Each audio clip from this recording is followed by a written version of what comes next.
Alan, medium-sized SUVs are an important part of the Australian market. What have we got today?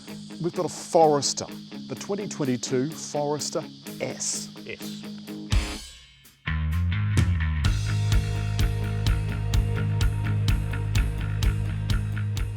So let's say it's a small to medium SUV, 5 seats, and it's got a full-size spare, which I like a lot.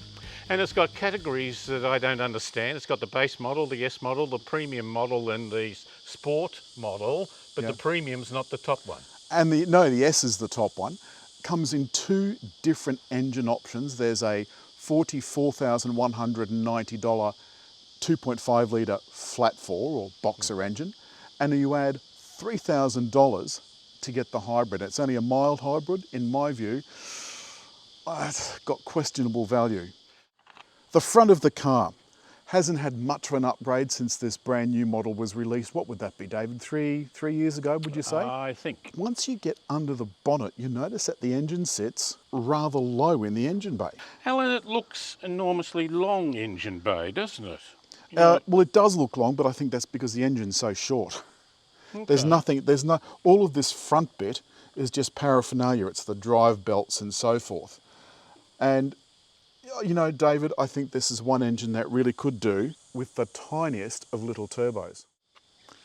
And this model has 18-inch wheels. Not the most stunning or startling wheel design in history, but it's quite a chunky little body. David, chunky little body, that should appeal to us. Well, it's got a couple of lines here. It's got this darker part here. It's got a line here and then a line there. But these sacrifice pieces, I mean, you know, it's got this kind of scratchy pattern on it. I don't know, like I question, they say that they can be easily replaced. Rather a strong line down here near the sill, isn't it? Well, it's all just trim. It's all just add-on stuff. But everything feels so nice. The door handles feel nice and solid, which I quite like. The roof rails look like they've been properly designed, and there's some more of that scratchy pattern, which is the same as on the wheel trims. You want to put a bike rack on the top there, don't you? Especially if you're lesbian. I hadn't seen the link, but... Have you not? No. What David doesn't know is this car's very big in lesbian land. Oh, is it? Huge. Okay. Huge. Don't ask me why, it just is. Perhaps the girls can tell us.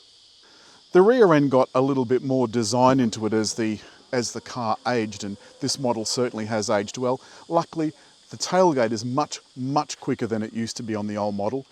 Inside, a lot of space going into the 60-40 split seats. And also you'll notice in the back, one of the Harmon Karon speakers. I just like saying Harmon Karon. There's a place here to tie stuff down and a little latch to put the back seats down from the back, and I think that's so important, David. Oh, that's not bad by the look of it, Alan. That's a ton. That's a ton of space. Look at that. Little double map pocket. Excellent. Oh, this is sort of divided into 2. Yeah. Okay. And down here we've got some outlets for your USB. Of course, they are power only, and a couple of vents. No controls, but a couple of vents. Well, again, I had room in the back, and I've certainly got plenty of room here with enough sort of adjustment in and out. Yeah, got electric adjustment for the front seats. 2 screens here, the larger infotainment screen, little one up here. Normal controls laid out pretty well. And down on the center console, there's revised X mode. That's for off-road driving, David. Snow and mud. Yep. Snow and dirt. And that's aided by the SI drive up on the steering wheel. You can switch the camera on with this one, seat heating with this, and there's an electronic parking brake and auto hold in traffic. The gear lever controls the CVT automatic, and there's paddles to control the simulated steps. Steps in the gearbox. Yep. You can see the rain has just started, and this road was already slightly greasy. Believe me when I say it is not one that you want to drive on at speed when it's wet. It's absolutely treacherous. But it's moments like these when I really appreciate all-wheel drive. I've got it set in S mode, which is Subaru sports mode. Now remember, this is a CVT, so there's no actual gears. But what the Subaru system does is it simulates gear ratios. You can see going around those corners there's a little bit of bounce because the suspension is quite soft. But it never feels like it's going to lose traction. What Forester is designed for is a little bit of light off-roading, but it's a great tourer. It gives you the feeling and the confidence that you could put anybody in this and go as far as you want. Would have to be wet right on the worst corner. There's a lovely feeling of ease. The steering is so light, even in S mode. But you do feel a little remote from what's going on outside, because it is set to soak up a lot of bumps. For that reason, the ride is absolutely brilliant. Absolutely brilliant, no question. Now I'm at 110. There's a couple of buttons on the steering wheel that you're going to want to press at this speed. One is the lane control button, and it's auto steering, so it's full auto steering. I'm not sure I trust it in any car. This seems to be not too bad, but I still like to have full control of the car myself. On this surface though, there is quite a bit of noise inside. This also has autonomous emergency braking going backwards, and it's got a whole bunch of other things, airbags and so forth. The audio system is good. Of course, I can't demonstrate it to you because YouTube will have a fit. If it sees a car in front, it brings up some coloured LEDs on the windscreen.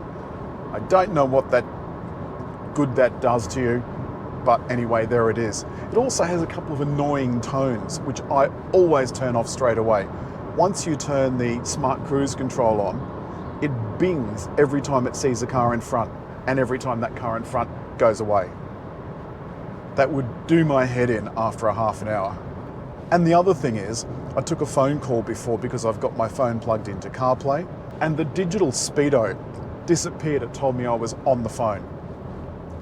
Don't know about you, but I'd much rather the system tell me that I was doing a certain speed than I was on a phone call that I knew I was on. Now we've entered a tunnel. You can hear it is a little noisier in here. Maybe you can't. The dash, I think, looks rather nice at night. You can see up top, that top screen, that's giving me my eyesight details. Personally, I find that really annoying, but it's telling me that the active cruise control is on and the active steering is on. The screen below is giving me the details of what's on my phone. In this case, it's Google Maps. And the centered dash in front of me is clearly lit up. Now, I think Subaru is missing a trick. I think this could be a full digital dash. You've picked me up now just having entered the Sydney Harbour Tunnel, so I'm under the water as we speak, or at least near to under the water. You'll notice the traffic is stop-start. This is one of Sydney's most notorious roads. It is absolutely ridiculous, and it's the same every afternoon. And this goes for several kilometres, all the way over to the other side of the harbour, several suburbs.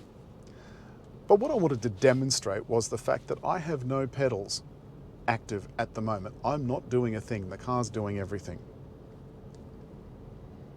I've got my automated steering on, and the system is looking at the car in front, and it's operating the throttle and the brake. Next, I'm going to do what most people will be trying to do, and that is to try and park.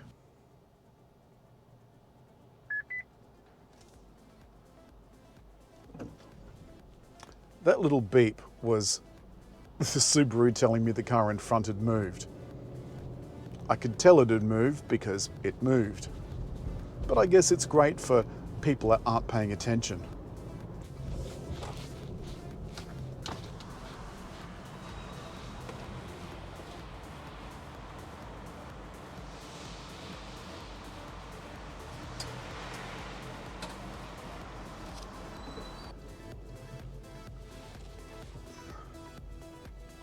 Now, nice clear rear view camera, telling me exactly where I need to go.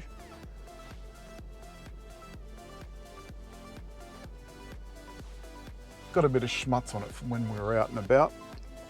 But look at that, that's nice and clear. I can see there's a pole behind me. The sensors have come up. And that's it. That's it this week for the Subaru Forester S. David, I think it's a really nice car, beautiful on the road, lovely to drive, lovely to park. I can't think of anything bad to say about it, but I would like the fuel consumption to be a little bit less. And it's not as good in the hybrid mode as some other hybrids. No, well, this isn't the hybrid, of course, but No, yes, absolutely right. So, it's come to that time where you must hit like. Leave a comment. And just over there to subscribe.